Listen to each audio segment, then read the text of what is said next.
பாபிலோனுக்குள்ள இவன் வந்துட்டான், தானியேல் வந்துட்டான்றதுக்கு அடையாளம் என்னன்னா அந்த ஊருக்கு பேர் அவனை மாற்றிட்டாங்க. இப்போ நமக்கு இதை மாற்றியாச்சு. வேர்ல்டு வைட், திருப்பியும் சொல்கிறேன், வேர்ல்டு வைட், இந்தியன் வைடு இல்லை, வேர்ல்டு வைட். நம்ம எல்லாருக்கும் நம்பர் கொடுத்து முடிச்சாச்சு.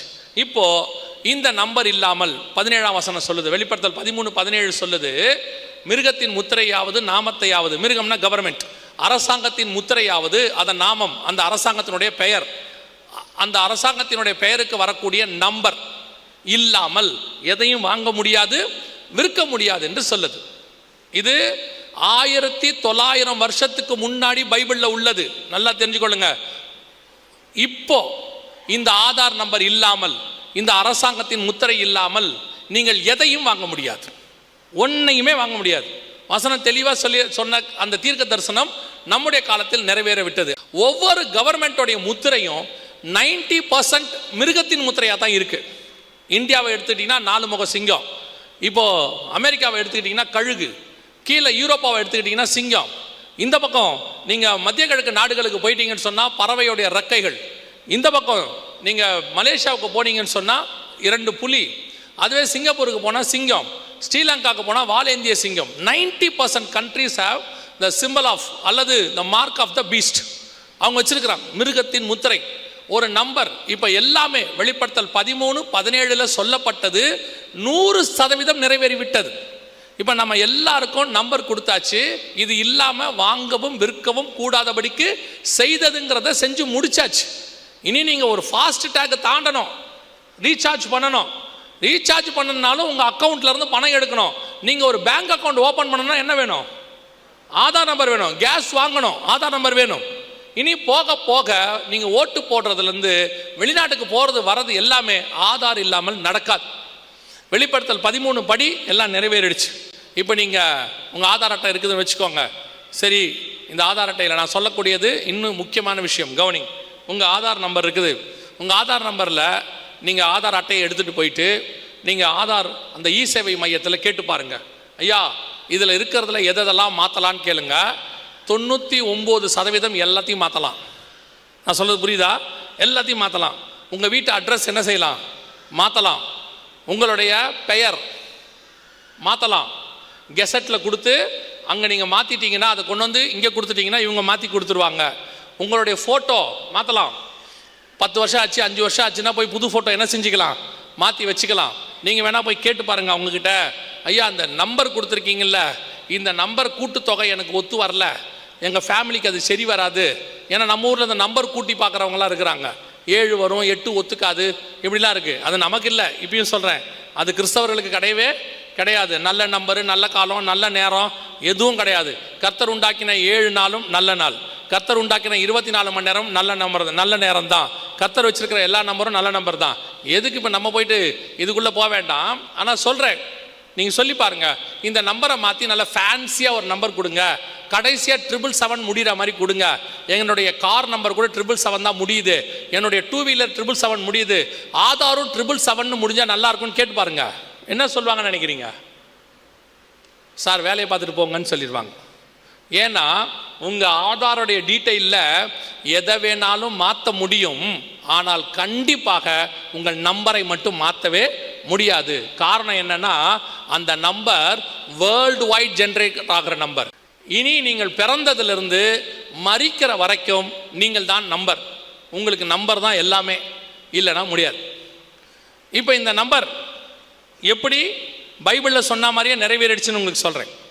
இப்போ இந்த நம்பரை இப்போது லேட்டஸ்ட்டாக நான் சொல்கிறது 2018க்கு முன்னாடி உள்ள ஆதார்லலாம் எத்தனை டிஜிட் நம்பர் இருக்குது ஞாபகம் இருக்குதா? எத்தனை? 12. ஆனால் உண்மையிலே இருக்க வேண்டியது 16. ஏன்னா 16 இருக்கிறதுக்கும் பைபிள் கவுண்ட்டுக்கும் ஒரு கனெக்ஷன் இருக்குது. அதுக்கு தான் சொல்கிறேன். ஆரம்பத்தில் 16 தான் கொடுத்தாங்க, இந்த மாதிரி 16 தான் கொடுத்தாங்க. லேட்டஸ்ட்டாக வந்த, அதாவது 2014க்கு பிறகு வந்த எல்லாருக்கும் 12 மாற்றிட்டாங்க டிஜிட்.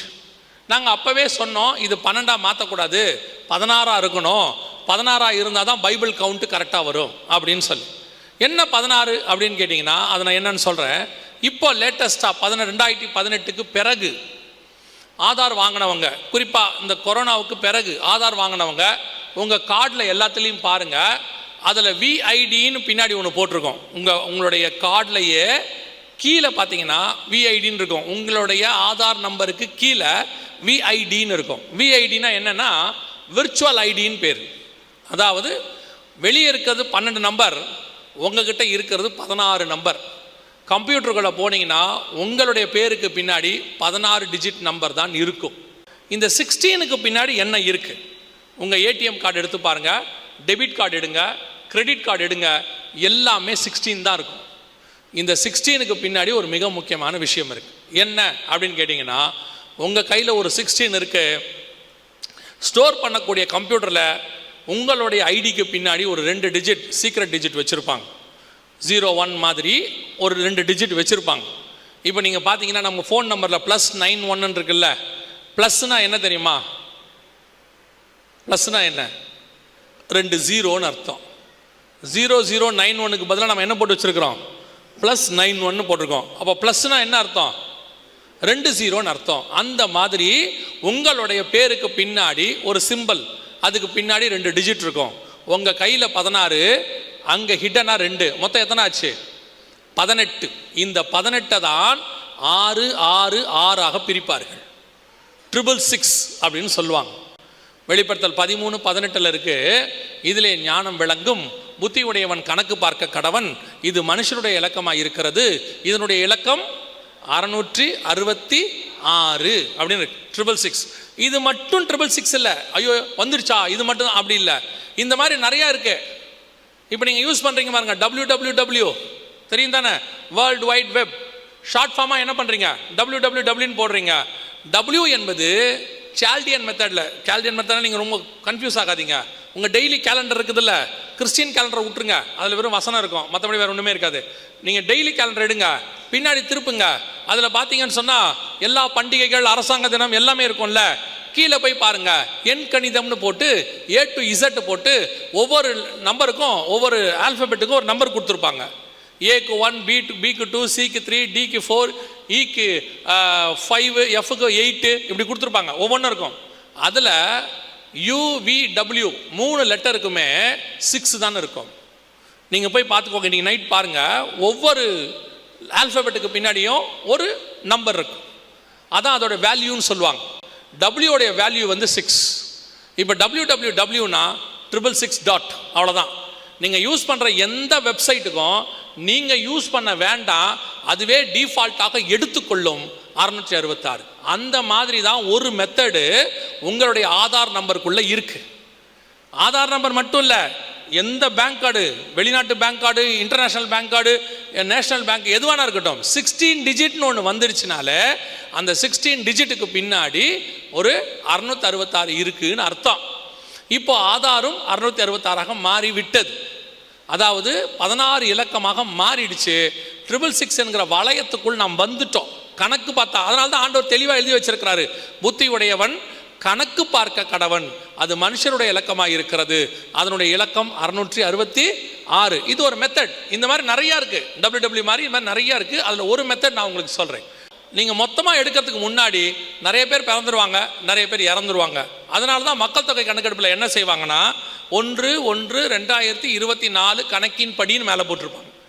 ஆன் தட் டேட் இப்படி இருந்துச்சு அசம்ஷன். ஏன்னா இப்போ என்ன இருக்குன்னு எங்களுக்கு தெரியாதுன்னு அர்த்தம். ஆனால் குடிமதிப்பு என்பது வேறு. அதோட அர்த்தம் என்னன்னா, எந்த ஊர்க்காரன், அந்த ஊரில் பிறந்தவன், அந்த ஊரில் போய் நான் இந்த ஊர்க்காரன், இது என் மனைவி, எனக்கு இத்தனை பிள்ளைகள் இருக்கிறாங்கன்னு ரிஜிஸ்டர் பண்ணணும். அதனால தான் யோசேப்பு பெத்லகேமுக்கு போனார். நாம் எல்லாரும் என்ன நினச்சிக்கிறோன்னா, யோசேப்பு பெத்லகேமுக்கு இயேசுவை பிறக்கிறதுக்காக போனாருன்னு. ஆனால் அது தீர்க்க தரிசனம். ஆனால் உண்மையிலே ஏன் அவர் போனார்னா, அகஸ்டஸ் சீசர் ஒரு சட்டம் போட்டார், எல்லாரும் அவங்கவுங்க ஊரில் போய் என்ன பண்ணுங்க, ரிஜிஸ்டர் பண்ணுங்க அப்படின்னு. ஒய்ஃபு பிள்ளையோட போய் அவர் என்ன பண்ணுறாரு, வயிற்றில் உள்ள பிள்ளையோட போய் ரிஜிஸ்டர் பண்ணுறாரு. இதே தான் நாம் போய் பண்ணோம். எல்லாரும் அவங்கவுங்க ஏரியாவில் போய் ஆதார் ரிஜிஸ்டர் பண்ணோம், ஃபேமிலியோடு போய் பண்ணோம். எத்தனை குழந்தை இருக்குது, என்ன இருக்குதுன்ட்டு. 2000 வருஷத்துக்கு முன்னாடி இப்படி ஒரு சம்பவம் நடந்துச்சு. அது குடிமதிப்பு எழுதி முடிக்கும் போது இயேசு பிறந்தார். 2000 வருஷம் கழிச்சு இப்படி ஒரு சம்பவம் நடக்குது. இது முடிகிற காலம் வந்துருச்சு. முடிக்கும் போது இயேசு 2வது முறை வரப்போ